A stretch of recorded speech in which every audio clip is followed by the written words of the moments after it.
eşkə görə bir şeydir ki, eşq olmasa varlıq bütün əfsanə. Şair nə gözəl deyir, eşq olmasa varlıq bütün əfsanədir. Əfsanənin bacısının adı Pərvanədir. Ayca. Görə nə ayca? Pərvanəyə görə də. Eşq olmasa varlıq bütün əfsanədir. Sanki eşqə alışmadı. Bir küsən ki barışmadı. Bir də şatda, bir də küsən. Sağ ol. Ey dost ki düğün atanmadı. Dost ki düğün atanmadı. Bir kartal ki uçanmadı. Bir de şatda, bir de küsən.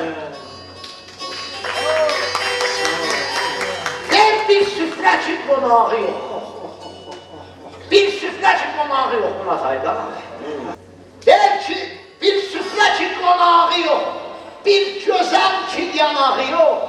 Bir daşatda, bir daş istən, qardaş bir daş istən. Şair sözü yazanmasa, şair sözü yazanmasa, oğul helal kazanmasa, bir daşatda, bir daş istən. Yandırdı burası, helal kazanmıyorsun. Biləyibsə yandırır. Ay, bəh işlərdə biləm.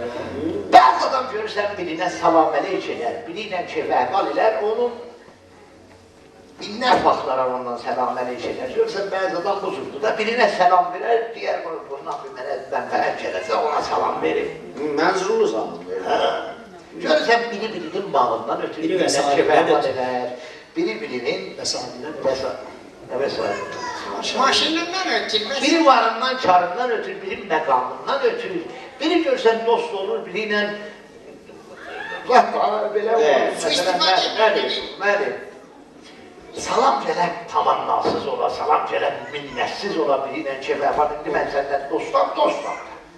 Bir salam ki təxtdən ötür. Bir salam ki təxtdən ötür. Bir namaz ki xəxtdən ötür. Bir daşdan, bir daşdan. Sağ ol. Deyər bu aşığı bəyənməsən açmayın. Sağ ol. Ayca. Bu aşığı bəyənməsən,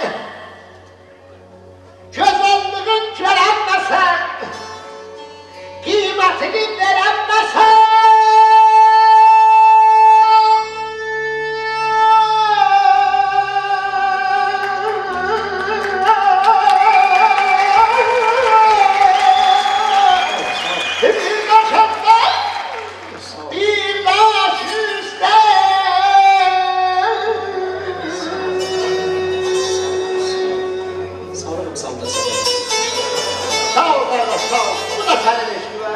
Qoy buna da bir ənam verin, buna qəlbinə gələcək, görün bura. Allah səni bizə çox görməsin. Allah razı olsun. Qurban olun.